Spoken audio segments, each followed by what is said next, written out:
Hello everyone, आप सभी लोग का स्वागत है हमारे इस विश्वास सीरीज के अंदर। और आज हम बात करने वाले हैं हाइब्रिडाइजेशन के बारे में।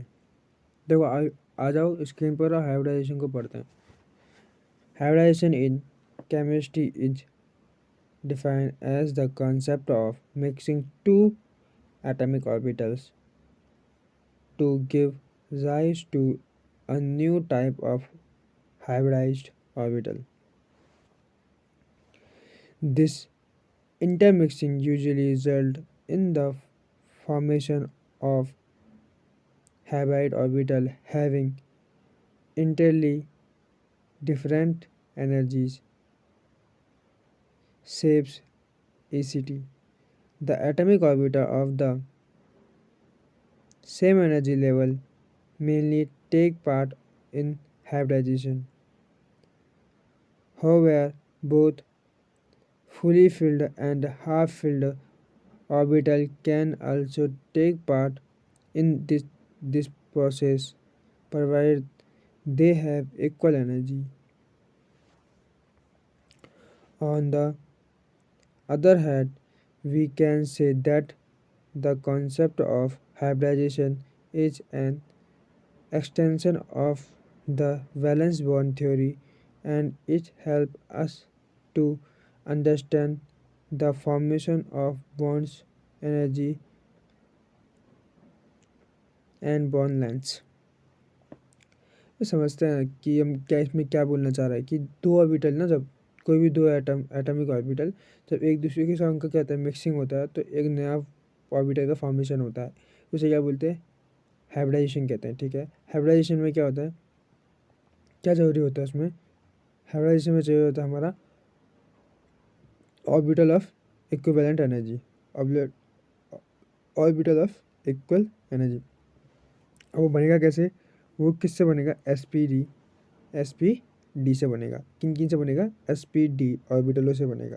अब उनकी भी क्या होनी चाहिए, एनर्जी सेम होनी चाहिए, तभी हो पाएगा। ठीक है, यहाँ पे व्हाट इज हाइब्रिडाइजेशन में ये लिखा हुआ है कि यहाँ पे दैट से लिखा हुआ है, देखो, ऑर्बिटल ऑफ इक्विवेलेंट एनर्जी।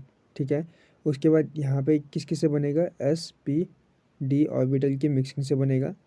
ठीक है, उनकी एनर्जी सेम होनी चाहिए। Most significant hybrid orbital are equate usually in explaining atomic bonding properties and molecular geometries। ठीक है, क्या बताता है, बॉन्डिंग प्रॉपर्टी बताता है और मॉलिक्यूलर ज्योमेट्री के बारे में बताता है।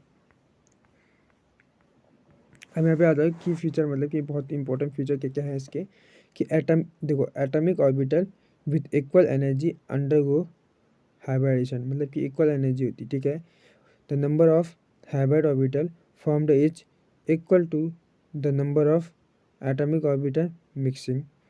It is not necessary that all the half-filled orbital must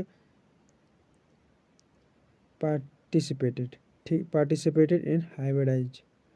Even completed filled orbital with slightly different energy can so participate। ठीक है, hybridization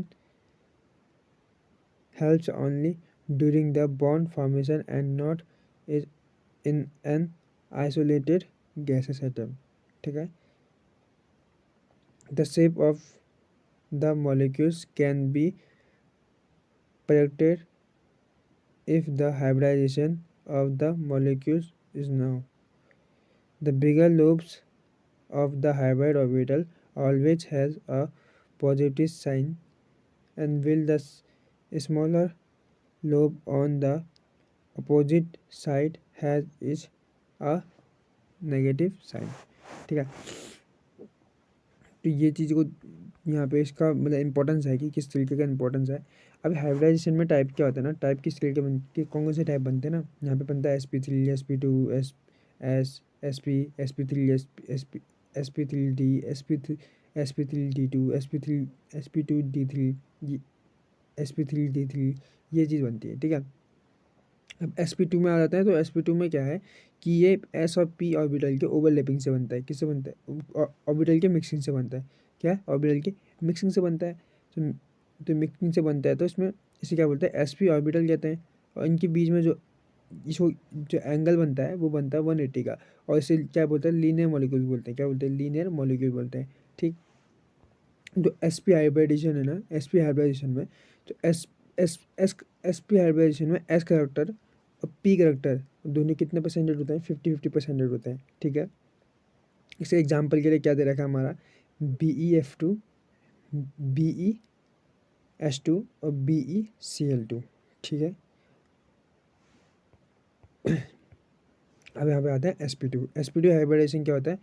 एक s और दो p orbital same same cell में एटम की मिक्सिंग होती है, तो तभी बनता है तीन इक्विवेलेंट ऑर्बिटल बनते हैं।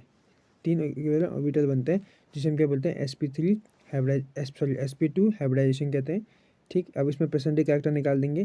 परसेंटेज कैरेक्टर निकाल देंगे तो कैसा आ जाएगा हमारे पास? एस कितना आ जाएगा? 33.33% आ जाएगा। और पी कितना आ जाएगा? 66.66% का परसेंटेज करेक्टर आ जाएगा। इनके बीच में एंगल कितना बन रहा है ये डायग्राम में देखो। एंगल कितना बन रहा है? 120। एंगल कितना बन रहा है? 120। और नीचे वही वाली डाटा, यही वाली डाटा दे रखी कि ये कितना है, परसेंटेज रेशियो कितना है, एस करेक्टर कितना है, और परसेंटेज पी करेक्टर कितना है। ठीक। और एंगल कितना है? 120। ठीक है। अब उसके बाद आ रहा है sp2 हाइब्रिडाइजेशन के एग्जाम्पल। sp2 हाइब्रिडाइजेशन के एग्जाम्पल यहाँ पे देखोगे बोरॉन BF3 और BS3। ठीक है। और इथाइलिन में देखने को मिल रहा है।